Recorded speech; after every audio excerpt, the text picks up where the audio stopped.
Hello everyone, I'm Sarah Harvey from Northamptonshire Sport, and today in our Where to Start series we're covering open water swimming. So we've got Heather Watts with us today, who's going to answer a few questions about where to start and the ins and outs of open water swimming. So thank you, Heather. Hi Sarah, that's all right.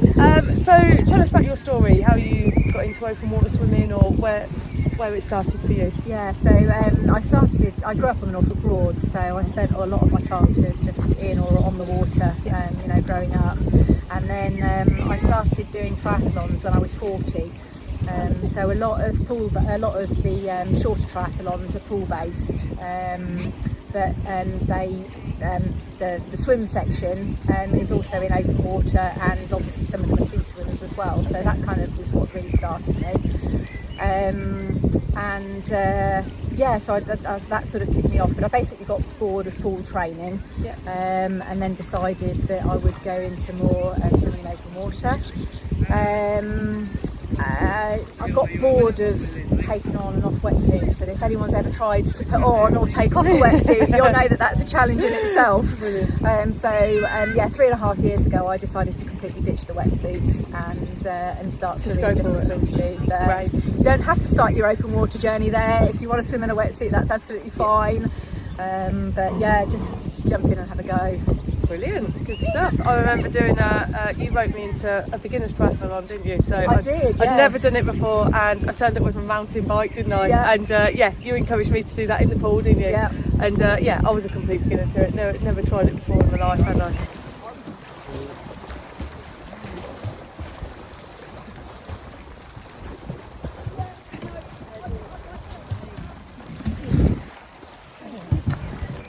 So you said you've now braved it and ditched the wetsuit and just going in a swimsuit. So what would you say to anyone starting out as a newbie in terms of kit? What kit they'd need, or is a wetsuit essential, or what would you recommend? I think a lot will depend on what time of year you start. So obviously if you start in the middle of winter, you're probably going to want to start with a wetsuit. But if you just want to have a go, and it's sort of any time from sort of May, June onwards when the water starts warming up, best advice is get a swimsuit, get something you're comfortable in the water in. Some people will wear just some sort of 3/4 leggings, that they'd wear for running, and a t-shirt. You don't have to go out and buy new kit.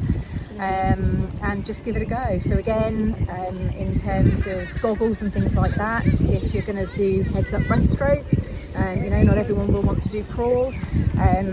If you've got goggles, great, but if not, you're going to keep your head out of the water. The only thing I would recommend is probably a brightly coloured hat and probably a tow float, purely for visibility, depending on where you're swimming. And some of the open water venues will insist, especially if you're not wearing a wetsuit, that you have to swim with a tow float. Again, it's for health and safety reasons. So, but there is so much kit that you can buy, and the more you get into it, you'll see people wearing things like these dry robe jackets, towels, changing kit, warm clothes, all sorts of kit. So but you don't need it to start out. You don't need it to start out with, no. The best thing I'd recommend is going to a venue like Sywell here or Daventry, just speaking to people. There's a mountain of advice out there, and all of the volunteers are more than happy to share that advice and help you out. Brilliant. So I'm just going to have a look down. So again, in terms of winter swimming, you might want to invest in neoprene boots and gloves, and for your hands and feet. The extremities obviously get the coldest first, so people, if they can keep those a little bit warmer, might just allow them to stay in for a little bit longer. One thing I also would recommend is, if you are wearing a wetsuit, is to make sure that you wear something underneath. Right, good tip. More for modesty when you're getting out and getting changed, but also it can help stop chafing. When you're actually swimming. So it's all these things that you don't know until you start it, do you? Until you try it and stuff. So there's a whole range of wetsuits if you do decide to go down the wetsuit route. There are swimming specific wetsuits. If you go and get a surfing wetsuit or a windsurfing wetsuit or something like that, you'll probably find that it rubs in all the wrong places because they're built differently, and they'll tend to be a little bit thicker. So again, with a wetsuit on, you perhaps will feel a little bit restricted because you won't have the same movement. but it's just trial and error. The one thing that a wetsuit does give you obviously is a little bit more buoyancy, so if you're not very confident in the open water, then you might want to consider a wetsuit. Obviously the one big difference between pool swimming and open water swimming is that you might be a fully competent swimmer in a swimming pool and you've got lines to follow on the bottom, the water's nice and clear, but in this kind of environment very often you can't see the bottom. Can you touch the bottom or often not? You again, in places like this towards the edges you can touch the bottom. Some of the places we swim on the Nen you can touch the bottom, but very often you can't. So that's obviously a little bit scary for people, especially who have come from pool swimming, because they're used to being able to get their feet down. And the other thing is obviously with not being able to see, if you are doing front crawl, it can be very disorientating, but that's all things that you can overcome. You know, speak to people, just take your time, and cool. Come and enjoy it. It is a very different experience. Brilliant, thank you. And you mentioned about breaststroke, so people, breaststroke's okay, you're not expected to do a certain, you know, it doesn't have to be football or... No, the only thing a lot of these venues ask you not to do is back crawl, because obviously if you're going backwards, you can't see that people that you're coming up to and approaching, so again it's a health and safety thing. But no, you can basically do whatever stroke you want, front crawl, breaststroke, and a lot of the venues also, you'll see here, there's a buoyed course, so you know your distances that you're going to swim around. You don't have to do the course in a lot of places if you're just getting in for the first time. Again, especially here at Sywell, there's a place off to the left hand side. You can literally just get in, get a feel for it, come back and get out, so very, very safe.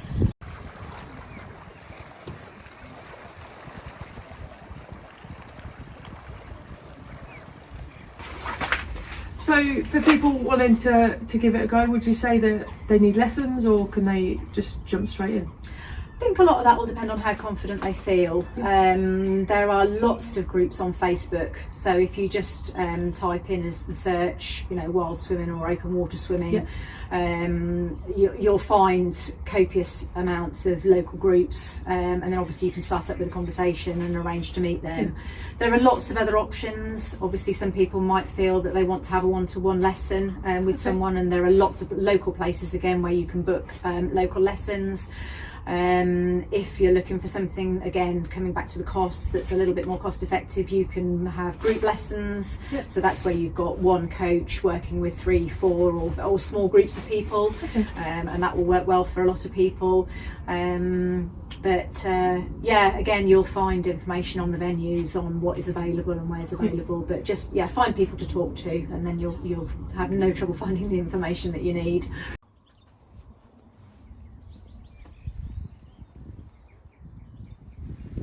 If people are confident in the water but not quite ready for the open water, is there anywhere that they can go that's sort of a middle ground or an in-between before they're ready to? Yeah, definitely. If people are confident swimming in swimming pools, but they don't want to jump into a river or a lake, and they're not confident, you know, going and speaking to people, the other option, or the middle ground, is open water swimming pools, or open air swimming pools, Lidos. There's 2 or 3 in this area. There's one in Peterborough, there's one at Woburn, and there is another one in Cambridge, Jesus Green. Some of them are heated, some of them aren't, depending what time of year it is. So again, another great option if you want to experience swimming in cold water but you don't want to jump into a river.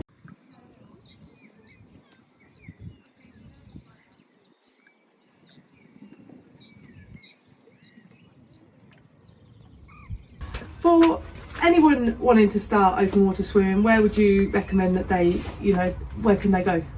So locally, I would recommend probably going onto the Northamptonshire Sport website and going to either of the 2 venues that they're now up and running. So one being at Sywell and one being just recently opened at Daventry.